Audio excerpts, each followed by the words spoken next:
मंगल भवनो अमंगल हारी दुर्बहो स्वदशीरतो अजिरो बिहारी।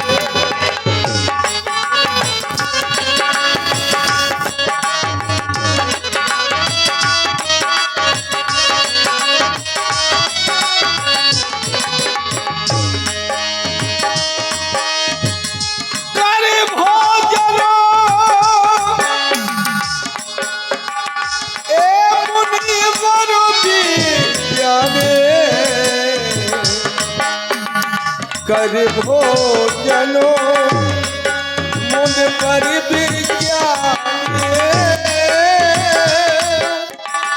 लगे कहाने कछु कथा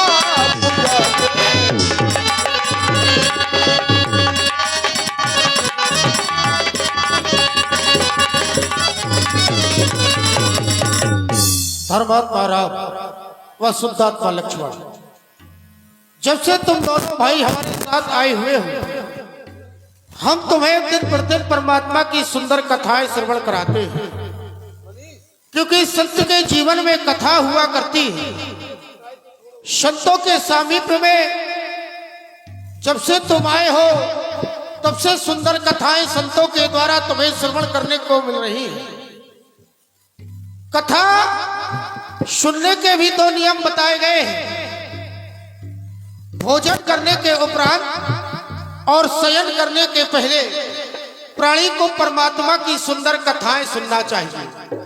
संकेत मिलाकर भोजन मुनिवर विज्ञानी लगे कहन कछु कथा पुरानी, पुरानी अर्थात पौराणिक कथाएं तुम्हें परमात्मा की आज भी मैं उसी का निर्वाह करते हुए आज भी तुम्हें एक सुंदर कथा सुनाने जा रहा हूं। एक निर्पाल हुए जिनका नाम था नृग। उनका कार्य था कि राज दरबार में बैठते हुए प्रतिदिन वो 100 गायों का दान किया करते थे। गाय हमेशा ब्राह्मणों को दान किया करते थे दरबार में बैठते ही। दिन प्रतिदिन उनका यही नियम था, जो भी ब्राह्मण दरबार में आता था उन्हें कुछ दक्षिणा और एक गाय दान में दी जाती थी। एक दिन एक ब्राह्मण आया, उसे गाय दान में दे दी गई। वह गाय लेकर ब्राह्मण अपने भवन की ओर चल दिया। जब वह अपने भवन में पहुंचा तो उसने उस गाय को एक स्थान पर बांध दिया और अन्य कार्य करने लगा, लेकिन किसी कारणवश वह गाय वहां से छूट गई और छूटने के उपरांत वह राजा की गौशाला में पुनः जा पहुंची, जहां से राजा ने उस गाय को दान में किया था। राजसेवकों ने देखा कि कोई गाय विचरण करती हुई आ गई है, तो उन्होंने गौशाला में उस गाय को पुनः बांध दिया। दूसरा दिन हुआ, पुनः ब्राह्मणों का आगमन होना प्रारंभ हुआ। राजा के द्वारा फिर गाय दान में दी गई और जो गाय बीते हुए समय में एक ब्राह्मण को दान में दे दी गई थी, वही गाय फिर पुनः राज दरबार में आ गई। राजसेवकों के द्वारा लाया गया और उसी गाय को दूसरे ब्राह्मण को दान कर दिया। लेकिन ये राजा को ज्ञात नहीं था कि ये वही गाय है, और राजा ने दूसरे ब्राह्मण को दान कर दिया। वह ब्राह्मण अपनी वह गाय लेकर भवन की ओर चला, लेकिन बीते हुए समय में जिस ब्राह्मण को वह गाय दान में दी थी, वह अपनी गाय ढूंढते ढूंढते वही आ गया। उसने देखा कि ये गाय तो वही है जो राजा ने मुझे दान में दी थी, और ये गाय ये ब्राह्मण लिए जा रहा है। उन्होंने कहा ये गाय मेरी है, लेकिन जिस ब्राह्मण को दान में दी गई थी वो बोला ये गाय तो मेरी है, अभी मुझे दरबार में महाराज के द्वारा दान में दी गई है। बोले ना, ये तो कल महाराज ने मुझे दान में दी थी। दोनों ब्राह्मणों में झगड़ा हो गया। राज दरबार में पहुंचे, महाराज से पूछा गया, लेकिन महाराज को यह ज्ञात ही नहीं था कि एक गाय का दान मैं 2 बार कर चुका हूं। एक बार जब किसी चीज को दान कर दिया जाता है तो दोबारा दान देने वाले का उस पर अधिकार नहीं रहता है, ना तो वो दान कर सकता है दोबारा और ना ही अधिकार रहता है। लेकिन राजा को ये ज्ञात नहीं था। अंत तो गत्वा हुआ क्या, उन एक ब्राह्मण के द्वारा राजा को श्राप दे दी गई कि जाओ कुछ समय के लिए तुम्हें गिरगिट होना पड़ेगा, क्योंकि तुम पल पल में रंग बदल रहे हो। तुम ये भी बात स्वीकार नहीं कर रहे हो कि ये गाय हमें दान में दे दी गई है, जबकि राजा का कोई दोष नहीं था, क्योंकि उसे ज्ञात ही नहीं था। तो राजा को श्राप मिल गया। तो मेरे कहने का तात्पर्य है कि धर्मात्मा राम, शुद्धात्मा लक्ष्मण, जीवन में यदि कोई वस्तु एक बार दान कर दी जाती है तो पुनः उसको दोबारा दान नहीं कर सकते हैं, और जिसने भी किया है तो उसे श्रापित होना पड़ा है। ये क्या देख रहा हूं? भगवान भास्कर उदयाचल से अस्ताचल की ओर जा रहे हैं। ये दोनों बंधु तो मेरी कथा में मग्न हैं। जाओ दोनों बंधु, माता संध्या की आराधना करो, वंदना करो, जाओ। विगतो दिवसी गुरु आयोस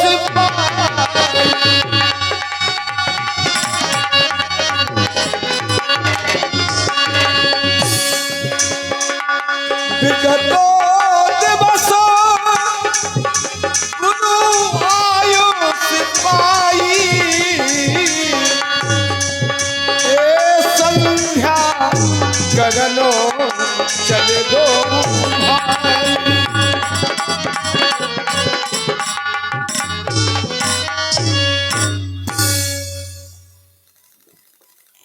परम आदरणीय पूज्य गुरुदेव भगवान के द्वारा हमें आदेश मिला माँ देवी की उपासना करने का।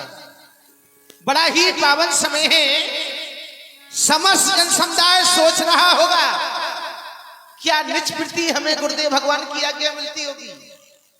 ऐसा नहीं।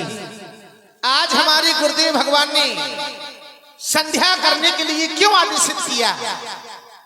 घर भोजन मुनि वर विज्ञानी लगी कहन कछु कथा पुरानी। भोजन करने के उपरांत पूज्य गुरुदेव भगवान कथाएं सुनाने लगे, और कथाएं सुनाते सुनाते समय का कुछ पता ही नहीं चला कि कब सायंकालीन हो गया। गुरुदेव ने देखा कि ये दोनों बंधु कथा में मग्न हैं, कथा सुन रहे हैं। कहीं ऐसा ना हो कि ये कथा ही सुनते रहे और संध्या का समय निकल जाए। आदेश किया, राम जाकर के संध्या उपासन करो, संध्या का समय हो गया। विचार ये करता हूं कि संध्या कहती किसे? विद्वानों के द्वारा बताया गया, संध्या प्रकारेण आत्मनाम परमात्मा नाम हयंती योगी नाम यस्यायाम सह संध्या। जिस समय योगी लोग अपनी आत्मा में उस परमात्मा का ध्यान करते हैं, ऐसे सुंदर समय को हम संध्या कहते हैं। कुछ विद्वानों के द्वारा और भी मत प्रस्तुत किए गए। नित्यम शुद्धम निराभासम निराकार निरंजनम नित्यम बोधो चिदानंदम गुरु ब्रह्म नमाम्यम। बूढ़ा विद्या योग माया देहम ज्ञान संभवम उद्यासु प्रकाशेन गुरु शब्दे न कथते। जब पितामह ब्रह्मा ने 10 मानस पुत्रों को जन्म दिया तो उनके वाम भाग से कन्या का जन्म हुआ। वह कन्या उस ब्रह्मलोक से अवनीतल पर आने लगी जहां पर सप्त ऋषि यज्ञ कर रहे थे। वह कन्या उस यज्ञ में समाहित हो गई, प्रविष्ट कर गई, और उस यज्ञ से एक ज्योति पुंज का निकली जो निरंतर इस अवनीतल से आकाश मंडल की ओर जाने लगी। भगवान भास्कर ने देखा हमारी आभा को, हमारी कांति को ये लज्जा देने वाली ज्योति पुंज का कौन? तो उठाया अपना अस्त्र और उस अस्त्र से उस ज्योति पुंजिका के 3 भाग कर दिए। प्रथम भाग को रथ के आगे की ओर लगा लिया, और द्वितीय भाग को रथ के मध्य भाग में लगा लिया, और तृतीय भाग को रथ के पीछे की ओर लगा लिया। जिस प्रकार से भगवान भास्कर का रथ उदयाचल से अस्ताचल की ओर चलता है, उसी प्रकार प्रातकालीन संध्या और मध्यकालीन संध्या और सायंकालीन संध्या करते हैं। संध्या करने से लाभ क्या हुआ करते हैं? तो बताया गया कि जो भी प्राणियों से अनजाने से भूल से अपराध हो जाते हैं, उन अपराधों से मुक्ति पाने हेतु हम ये संध्या उपासना करते हैं। बड़ा ही पावन समय माँ देवी की उपासना की जाए।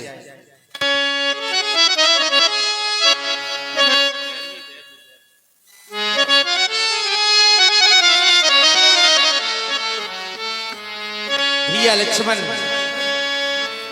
देख रहा हूं जहां दृष्टि जा रही है केवल मां ही शक्ति दिखाई दे रही है।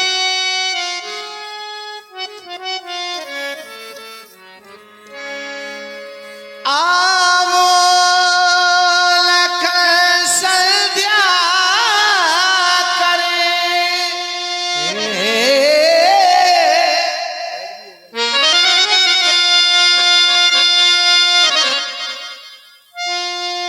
आवो लख ये संध्या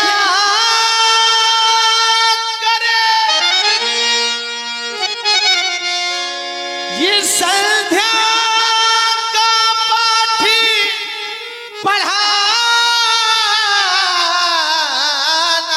है।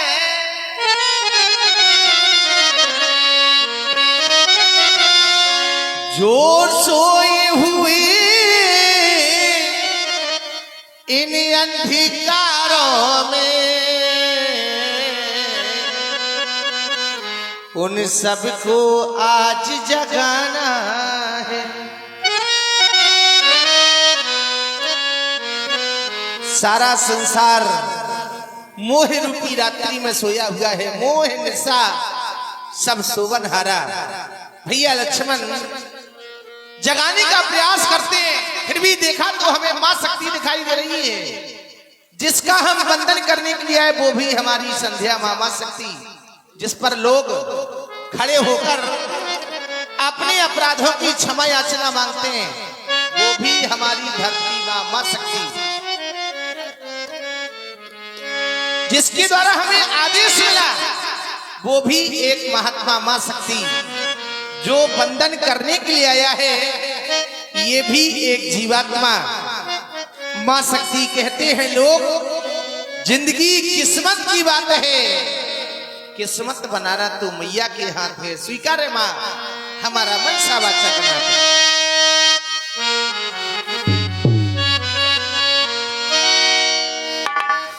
बेटी अर्पण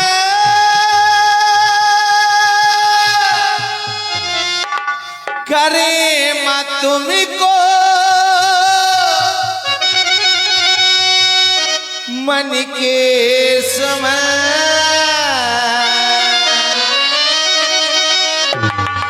देवी संध्या को नमन करते रे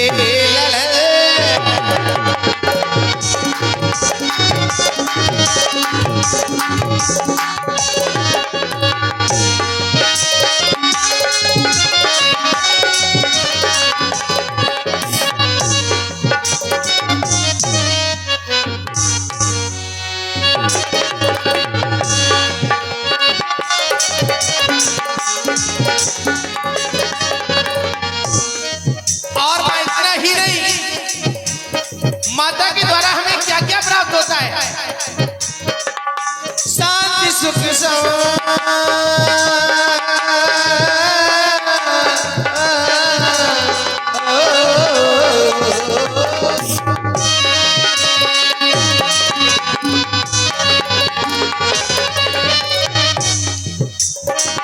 शांति सुख समृद्धि गुण ज्ञान देने वाली हो, सरस रसशीलता करने वाली हो।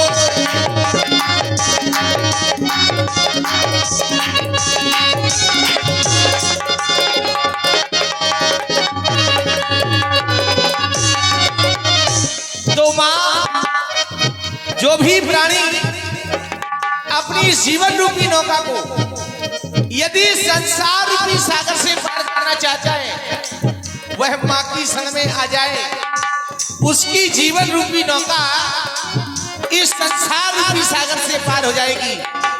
ऐसा प्रभाव मां संध्या का।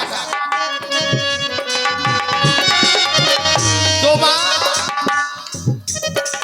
शांति सुख समृद्धा गुण ज्ञान देने वाली हो, सरस रसशीलता करने वाली हो।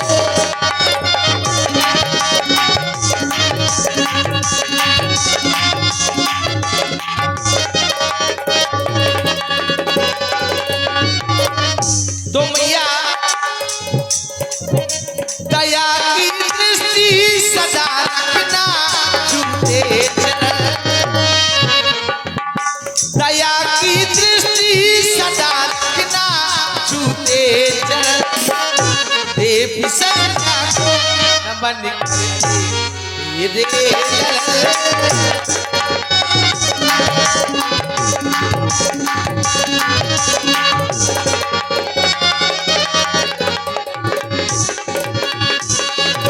इतना ही नहीं मां, संध्या किसको करनी चाहिए, संध्या करने से लाभ क्या हुआ करते हैं। बताया गया कि जो भी प्राणियों से अनजाने से भूल से अपराध हो जाते हैं, माँ की उपासना करने से उन पापों से मुक्ति प्रदान हो जाती है।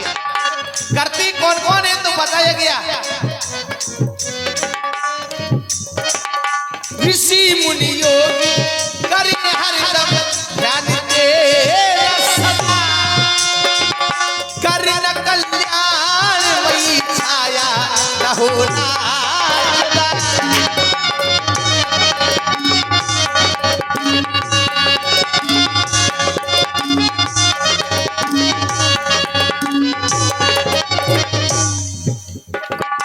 दया की दृष्टि सदा रखना झूठे चरण, दया की दृष्टि सदा रखना झूठे चरण, देवी संध्या को नमन करते रे।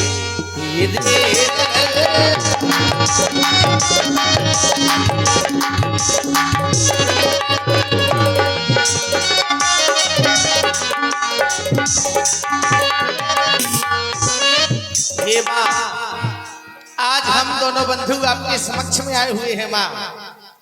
संसार में भक्ति तो सभी करते हैं, लेकिन शक्ति किसी को ही प्राप्त होती है, क्योंकि कहा भी गया आठम जथा लाभ संतोषा, सपने हो नहीं देखिए पर दोषा।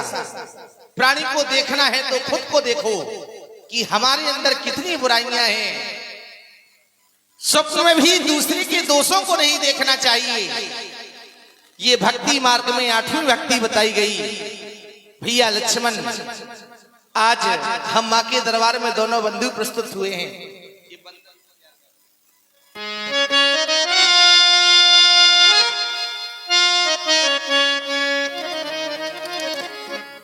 कि नाता तो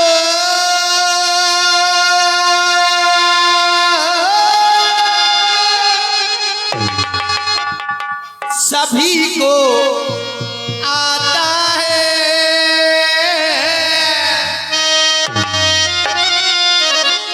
भाता है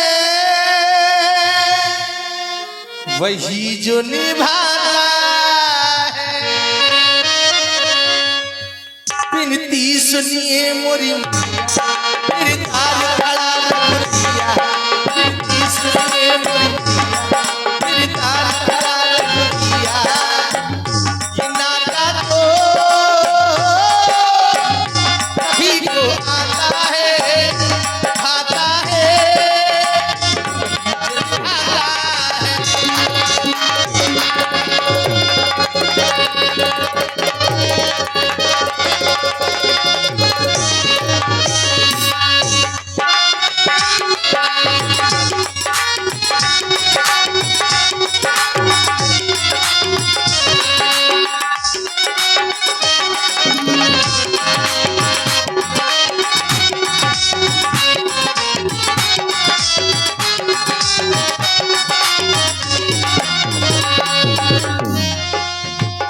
और मानना ही नहीं, संध्या बंदन करने से माँ जिनके पाप हर ले।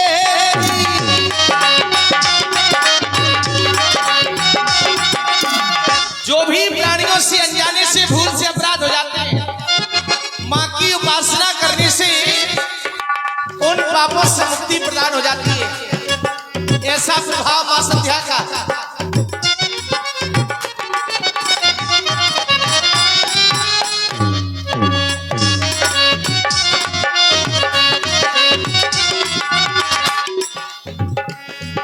संध्या बंदन करने से माता के पाप हर ले।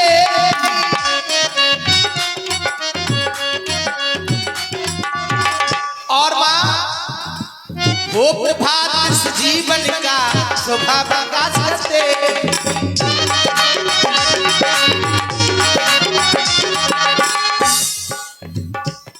कर बालक की रखवाई मैं बालक तुम्हें माई। कर बालक की रखवाई मैं बालक तुम्हें माई। किसी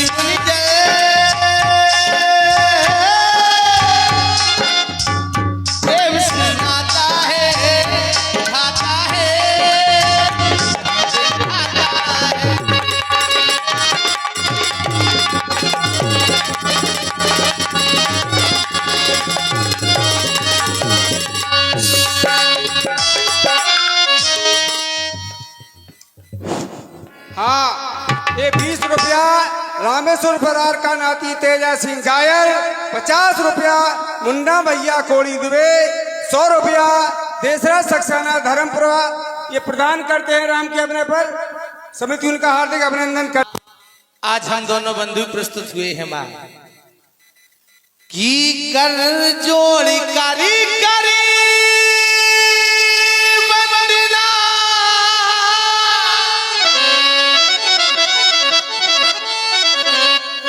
अरे हम दोनों भाई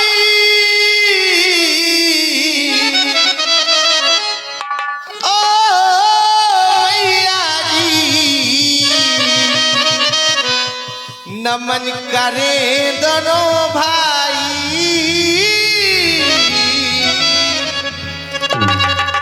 कि संध्या माँ को मन से मनाए हम दोनों भाई।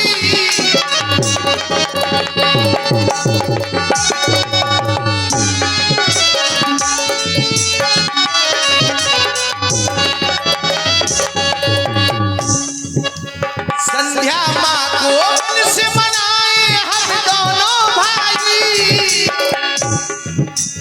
ओ मैया जी नमन करे दोनों भाई।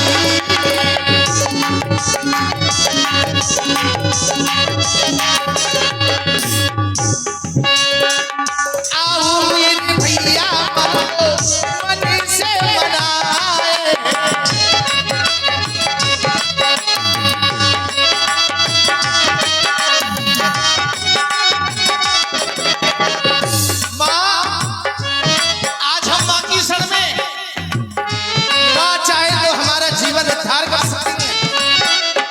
क्योंकि बालकों से गलतियां होती रहती हैं, अक्सर हो जाती हैं, लेकिन माँ को सभी को ध्यान है। बालक कैसा भी बिगड़ जाए लेकिन माँ सभी का ध्यान करती है, क्योंकि पुत्र तो हम सभी मांगते हैं। आओ मेरे भैया माँ को मन से मनाए।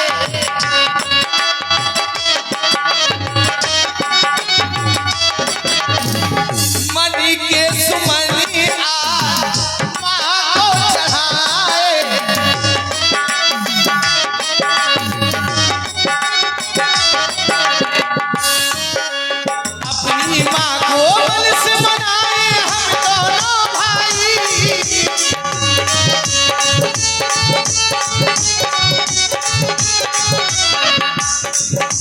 संध्या माँ को मन से मनाए हम दोनों भाई।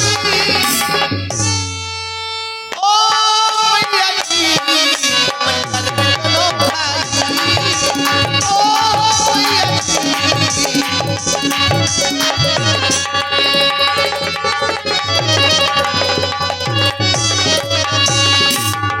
एक बार सभी लोग प्रेम से बोलिए संध्या मैया की जय हो। भैया लक्ष्मण तो भी माँ के चरणों में श्रद्धा रूपी मन के सुमन अर्पण करो। क्यों नहीं भगवान, गुरु आदेश प्राप्त हुआ।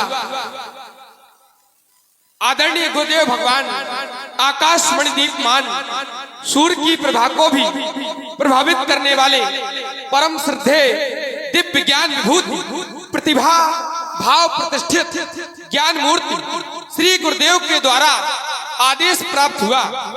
संध्या उपासन करें, वंदन करें, पूजन करें, आराधन करें, नित्य नैमित कर्म का पालन करें।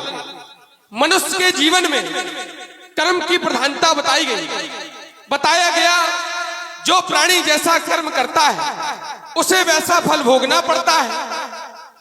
हम और आपको अपने किए हुए का जब कर्म भोगना पड़ता है तो हमारे आचार्य, हमारे प्राचार्य, हमसे श्रेष्ठ लोग हुआ करते हैं, वो हमें आदेश दिया करते हैं कि हम शुभ कर्म करें, अच्छे कर्म करें।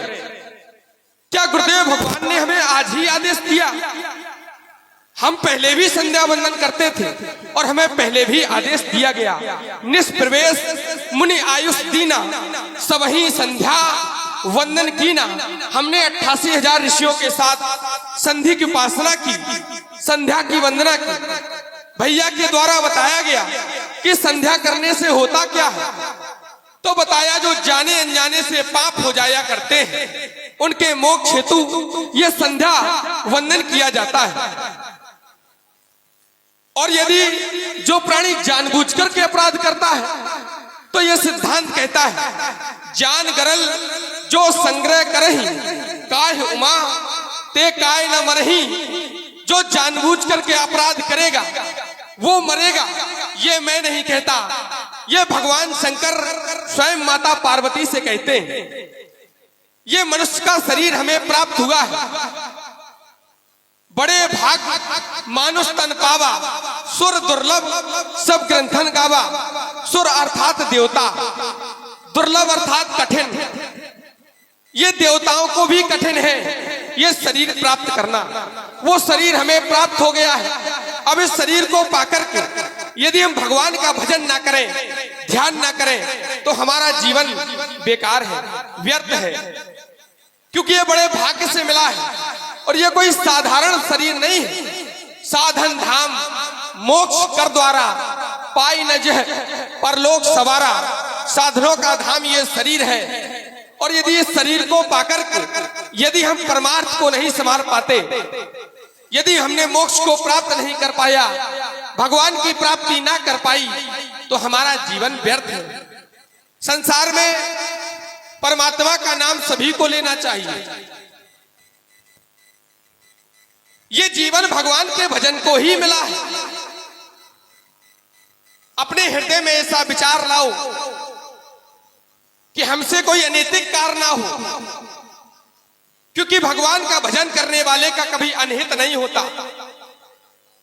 और संसार तो किसी का आज तक नहीं हुआ।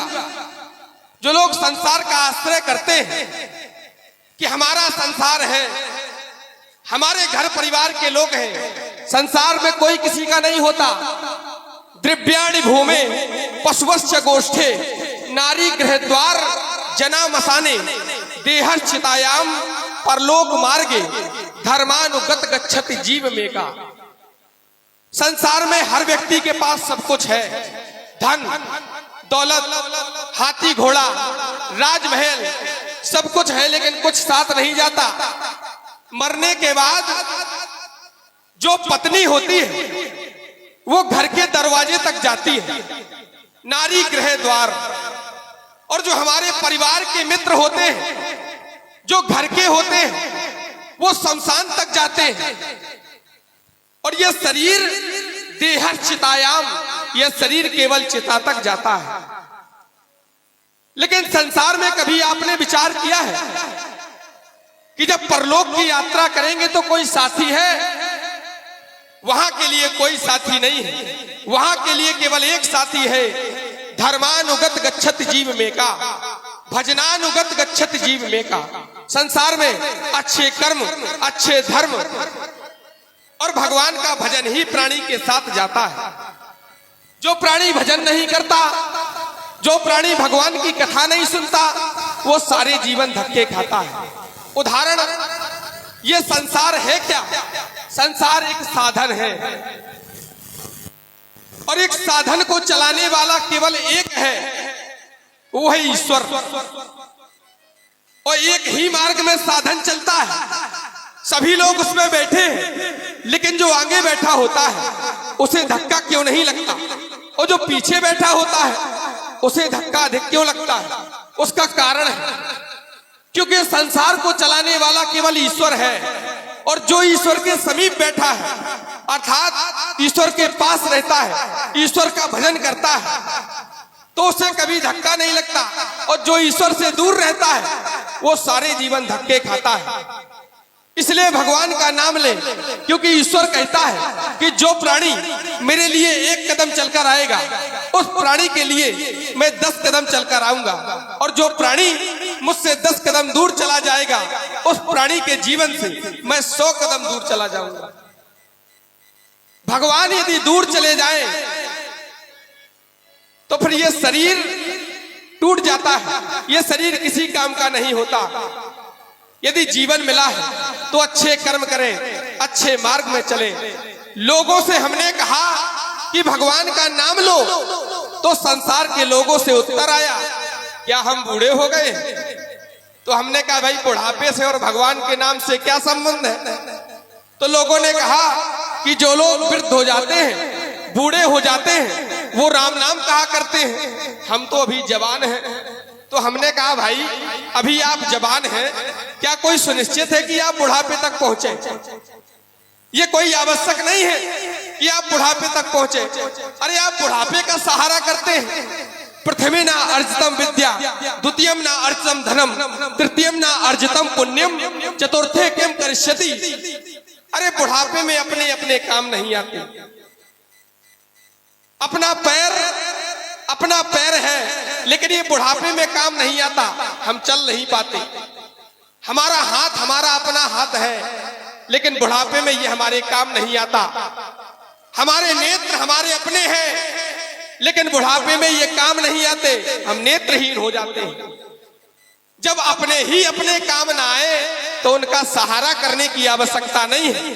अरे भगवान का नाम लो, ये जीवन मिला है, भगवान की भक्ति करो। बड़ा शुभ समय है माता संध्या की वंदना करने का, तो आज हमें ये अवसर प्राप्त हुआ है, तो क्यों ना हम अपने इस जीवन का लाभ प्राप्त करें और माता की वंदना करें। भाव विद्यते देवा, आप हमारी भावनाओं को स्वीकारें मैया। माँ तेरे हर कदम पर हम अपनी आंखें बिछा देंगे, आओगी मेरी मैया तो हृदय में बिठा लेंगे। कहीं ऐसा न हो कि प्रार्थना बेकार हो जाए, अरे दिखा दो एक झलक अपनी कि बेड़ा पार हो जाए।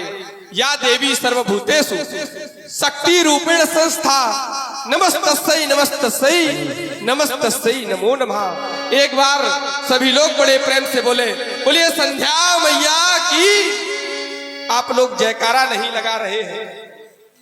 संसार में कौन नहीं बोलता है? जो मरा हुआ होता है वो नहीं बोलता, और जो जीवित होता है वही बोलता है। आप लोग मौन ना रहे। संसार के आश्रित है आप। अरे संसार तो धन का है मेरी मैया। टका धर्मा टका कर्मा टका ही परमम तपः, यस्य गृहे टका नास्ति हा टका टक टकायते।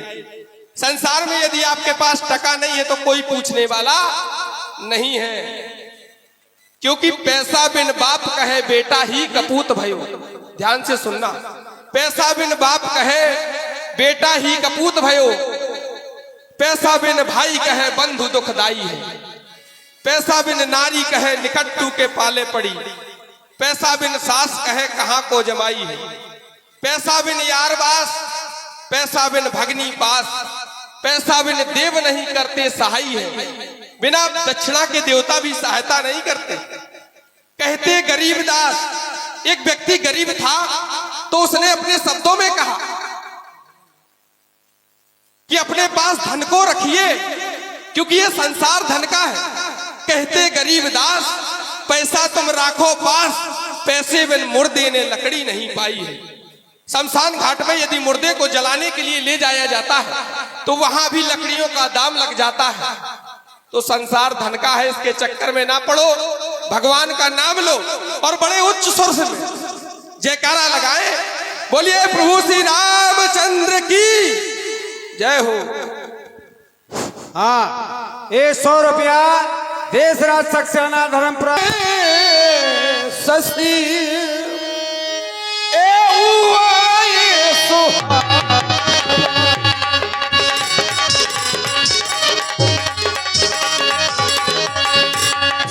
प्राचीन सो ससी हुआ ये सुहावा सिए मुख सरसो देख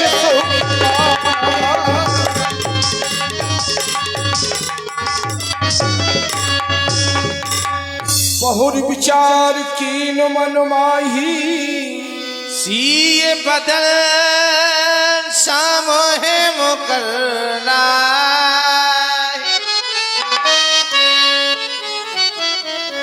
आज हमारी दृष्टि आकाश की ओर जा रही है, मानो देखता हुए चंद्रमा अपनी क्षमता जानकी से करना चाहता है, लेकिन कभी कर नहीं सकता। क्यों?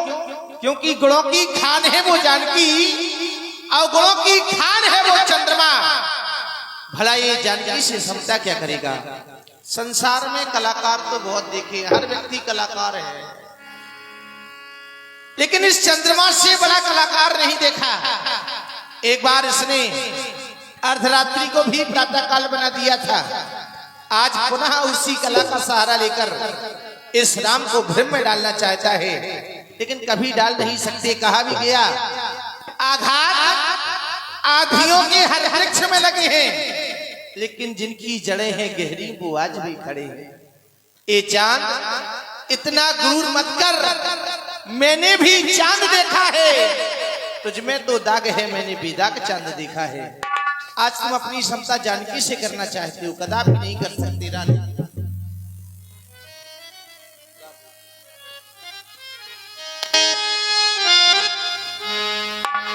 सीता को चंद्रमुखी कहया, उपमा का ये पूर्णिया नादर है।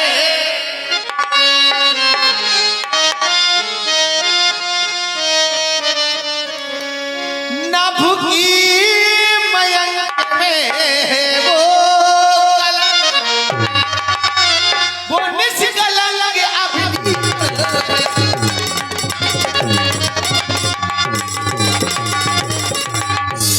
दिन में मलिन यह हो, वह आठों याम प्रकाशित है। यही कमलों को दुख देता है, वह सबको सुखदाई।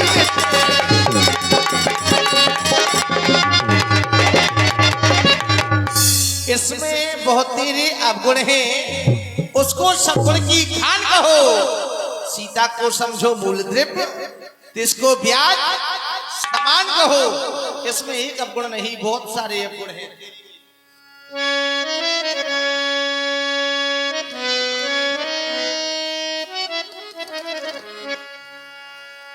चंदा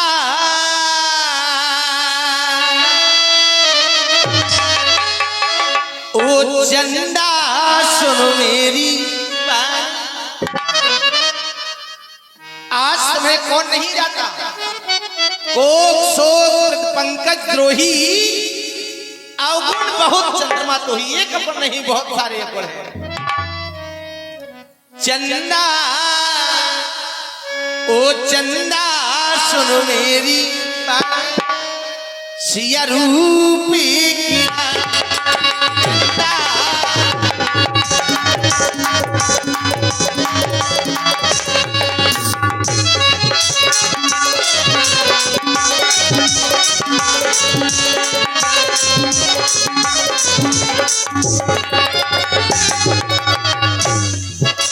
चंदा ओ चंदा सुनो मेरी बात, सिया रूपी की ये घटा ये बढ़े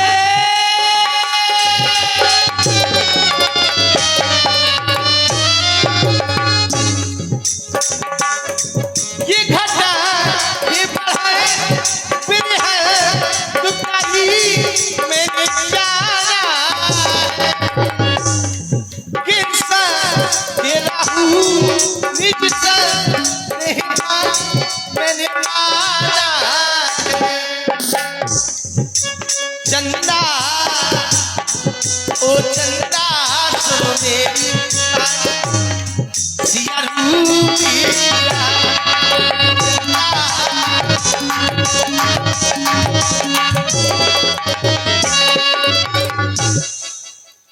भैया लक्ष्मण, इसमें एक अवगुण नहीं, गोक शोक पंकज द्रोही अवगुण बहुत चंद्रमा तो ही वेदे ही मुखपट्टर दीने होए दोष वंचित कीने।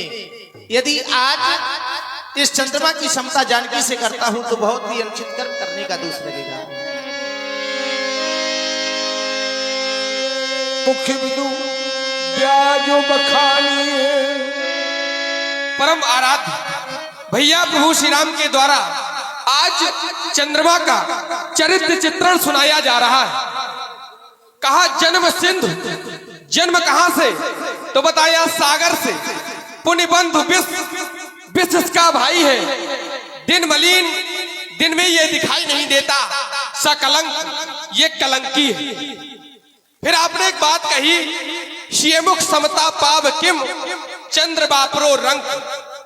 बापरो माने बेचारा, बेचारा, रंग माने गरीब, गरीब। आपने कहा ये बेचारा गरीब है और आप इस चंद्रमा की बुराई कर रहे हैं। तो भगवान, संसार में बुराइयां होती हैं तो बेचारे गरीबों की ही होती हैं। गरीब यदि अच्छा करे तो बुरा, और बुरा करे तो भी बुरा। और अमीर यदि अच्छा करे तो भी अच्छा, और बुरा करे तो भी अच्छा।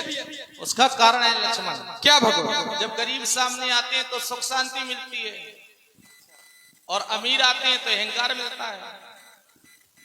भगवान, वही मैं कहने जा रहा हूं कि गरीब यदि अच्छा करे तो बुरा, और बुरा करे तो भी बेचारा बुरा। और अमीर आदमी यदि अच्छा करे तो भी अच्छा, बुरा करे तो भी अच्छा, क्योंकि वो समर्थवान है। और समर्थ को नहीं दोष गोसाई। कारण लक्ष्मण भगवान, जैसे यहाँ अमीर और गरीब की बात हो रही है, चंद्रमा को गरीब कहा क्योंकि उसमें सुख और शांति मिलती है। यदि रात्रि ना होती तो कोई विश्राम करता। हर व्यक्ति चंद्रमा की आशा में कि कब चंद्र का दर्शन हो। अब तुम अमीर की प्रतीक्षा कर रहे हो तो अमीर को कोई देखता है कि कब आ जाए।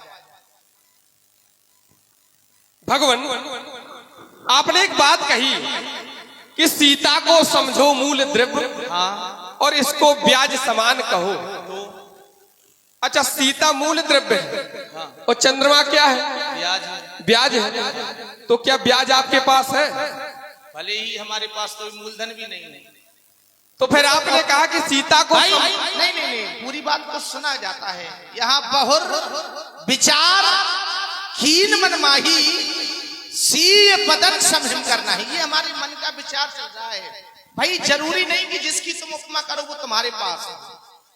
कभी कभी हमें दूर से बहुत अधिक अच्छी वस्तु दिखाई देती है, लेकिन फिर भी मन में विचार चलने लगता है कि हो सकता है ये बहुत अच्छी है, कभी इसे हमें भी हम ले लें, समय आएगा तो ये केवल विचार चल रहा है। यहाँ कोई मूलधन और द्रव्य की बात नहीं है, ये उपमाएं हैं। और उपमा करने से क्या ऐसा होता है कि नहीं कह दो कि जैसे कभी कभी लोग कोए को कोयल कहते हैं, तो क्या कौआ कोयल बन सकता है? नहीं। उपमाएं हैं। भगवान, आपके हृदय की भावना है, और मैं ये विचार करता हूं कि मैंने चंद्रमा को देखा, जानकी को नहीं देखा। उसमें भी कारण है, हमने तुम्हें दिखाने का प्रयास किया है।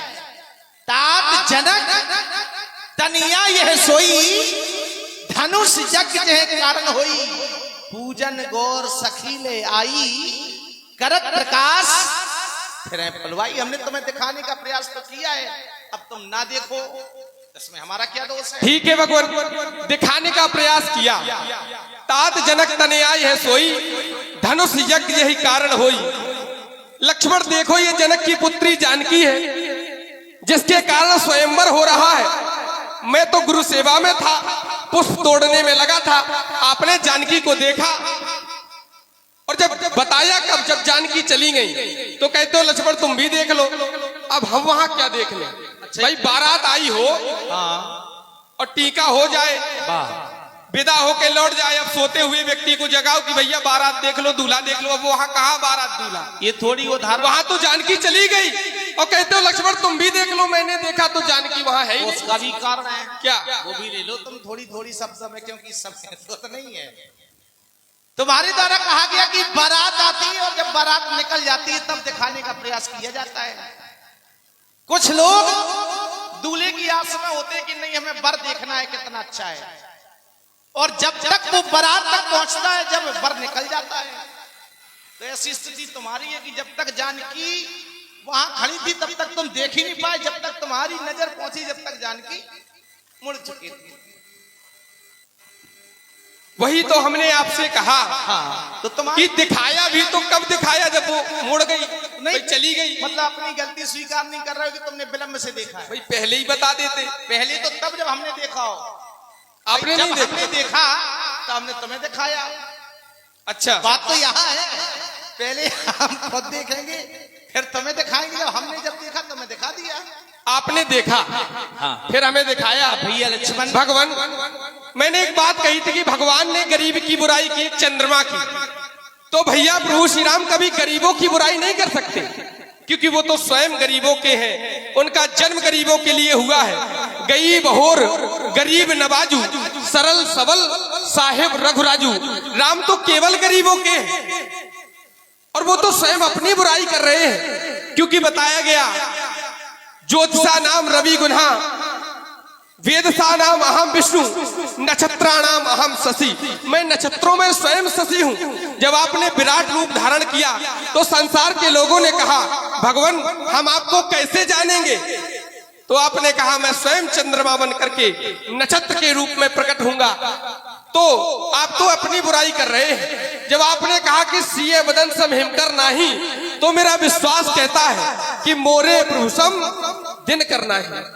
चलो लखन अब हो गया, रात्रि समय तमाम और सेवा कर मुनिराज की किया जाए विश्राम। करमुल चरण सरोज प्रणामा, आस पाए कीनो विश्राम।